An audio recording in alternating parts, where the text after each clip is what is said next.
When Conor McGregor or Viktor Orban stand firm against illegal immigrants, Elon and friends are all in.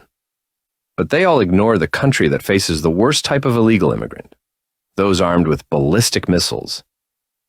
Ukraine's invaders aren't just making a mess in parks and changing the culture. They're bombing parks and leveling cities. Schools and churches are not just transformed into mosques, but totally erased. If Zelensky were battling unarmed migrants arriving on boats, he'd be a hero to Elon Musk, Joe Rogan, Trump, Vance. But as Zelensky stands against a missile-armed horde, he's mocked by the so-called freedom lovers of Ukrainian youth who can't help but hate on Ukraine. To die. And here's the kicker. Supporting Ukraine against illegal Russian immigrants could be their ace against Biden-Harris.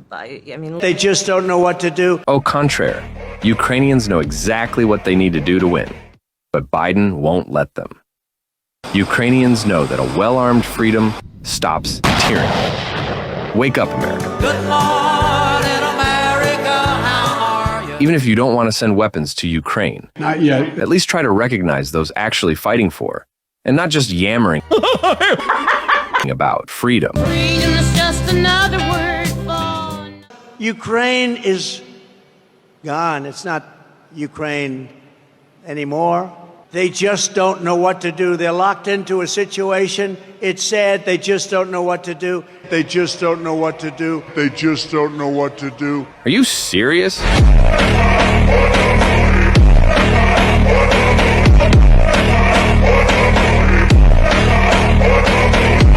Ukrainians know what to do. Joe Biden just won't let them do it. One of my guilty pleasures, especially when I'm on the road, are my Doritos. Oh, what flavor? Nacho. Hey, instead of, what are your favorite potato chips?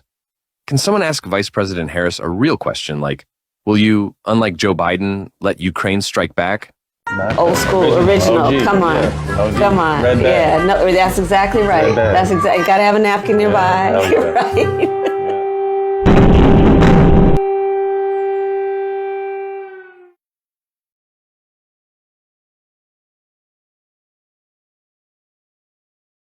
Freedom's just another word for nothing left to lose.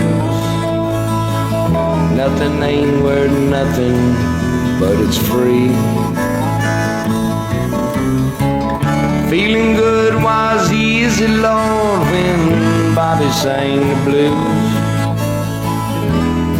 Feeling good was good enough for me. Feels good. As the southeastern U.S. suffers from a hurricane, how dare Biden send $8 billion to Ukraine? Not true. It's not new spending. It's part of the $60 billion Congress already approved in the spring. Biden simply delayed it. And it's not cash. It's the value of old weapons. America's promised to protect Ukraine since Kyiv gave up nukes in '94. Biden's just slow in sending the support. President Trump recently shared a prayer on his social media accounts. And this is going to come as a shock to at least some people. It's a prayer to Saint Michael the Archangel. Donald Trump posted the prayer to St. Michael, even as he castigates Ukraine. The irony is that Kyiv is the world's only capital city that proudly claims St. Michael as its patron, especially as it stands against the Russian invaders, who have a missile called Satan. All right, I'm going to read it out loud for us. Saint Michael the Archangel, defend us in battle. Be our defense against the wickedness and snares of the devil. Okay, again, this is from Donald Trump. It's a real account. May God rebuke him, we humbly pray, and do thou, O Prince of the heavenly hosts, by the power of God, cast into hell Satan and all the evil spirits who prowl about the world, seeking the ruin of souls. Amen.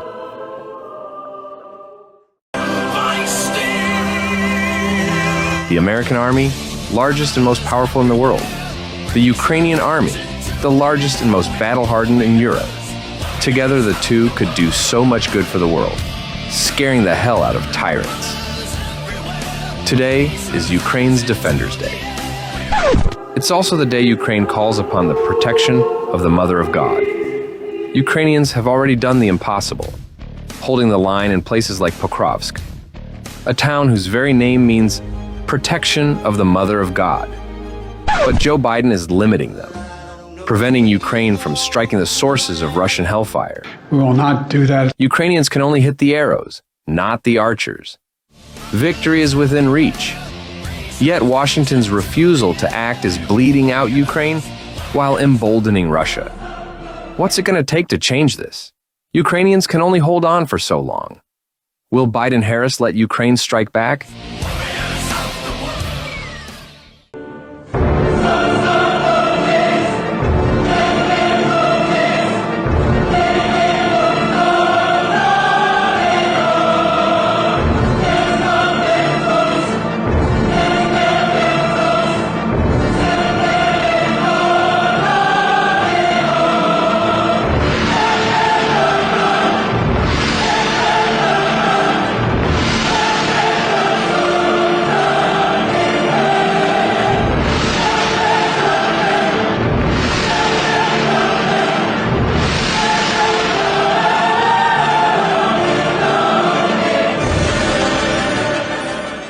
Ukraine is gone. It's not Ukraine anymore.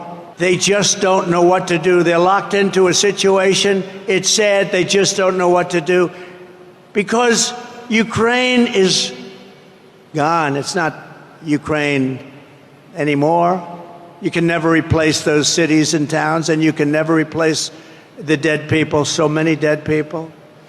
Any deal, even the worst deal, would have been better than what we have right now. If they made a bad deal, it would have been much better. They would have given up a little bit, and everybody would be living, and every building would be built, and every tower would be aging for another 2,000 years.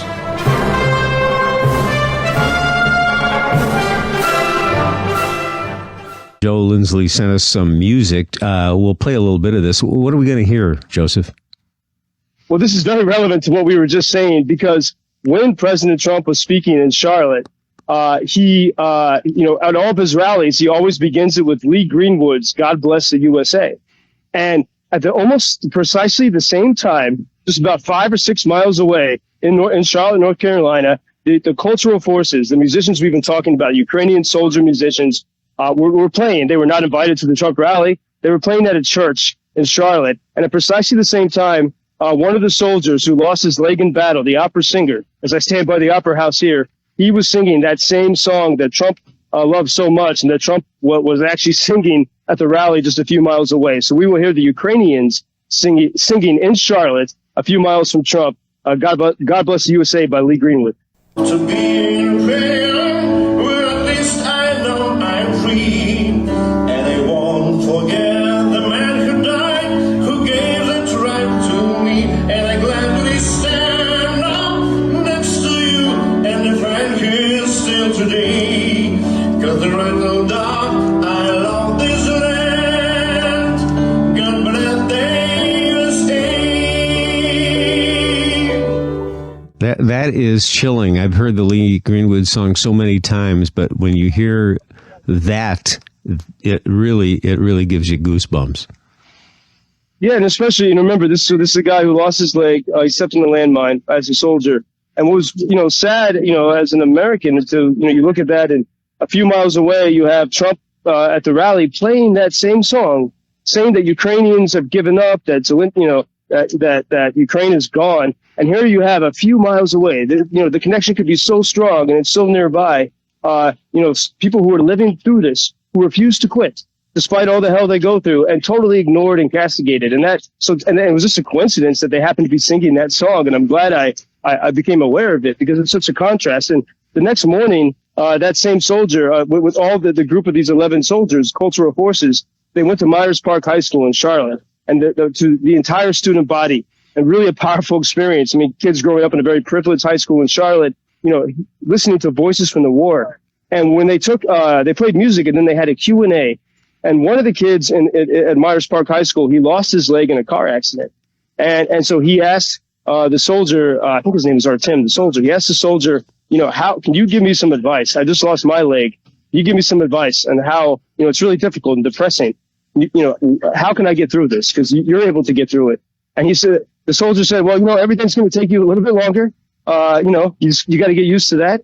And, but you take it day by day, and you find, the best thing is that you're still alive. And you use this to make you stronger. And it was really wonderful to have that connection of, hardened warriors with the young kids of Charlotte. The real powerful moment from the cultural forces. And their next stops will be next week. I think they're going to Atlanta and Nashville and New Orleans and Austin. So please, I encourage people to follow me at JP Lindsley if they want to follow and meet these guys as they travel to the U.S. Long live freedom, God damn it. And Argentina stands firmly with Ukraine and with Israel and with Taiwan. From this day on, you should know that Argentina, the Republic of Argentina, will abandon its policy of historic neutrality and will be on the vanguard in the struggle for the defense of freedom. Because, as Thomas Paine said, those who expect to reap the blessings of freedom must, like men, undergo the fatigue of supporting it. Long live freedom, God damn it. Thank you very much. We have also seen that the veto of the permanent members of the Security Council has begun to be used in the defence of the specific interests of a certain few. That's where we are today, with a powerless organisation, powerless to provide solutions to the true global conflicts. For instance, the aberrant Russian invasion of Ukraine, which has costed the lives of more than 300,000 people and left behind more than 1 million wounded. Javier Milei, who's the fairly new president of Argentina, in his speech to the United Nations, I guess it was last night, he said, Argentina traditionally has been neutral. He said, we are not neutral anymore under his leadership. He said, Argentina stands firmly with Ukraine and with Israel and with Taiwan.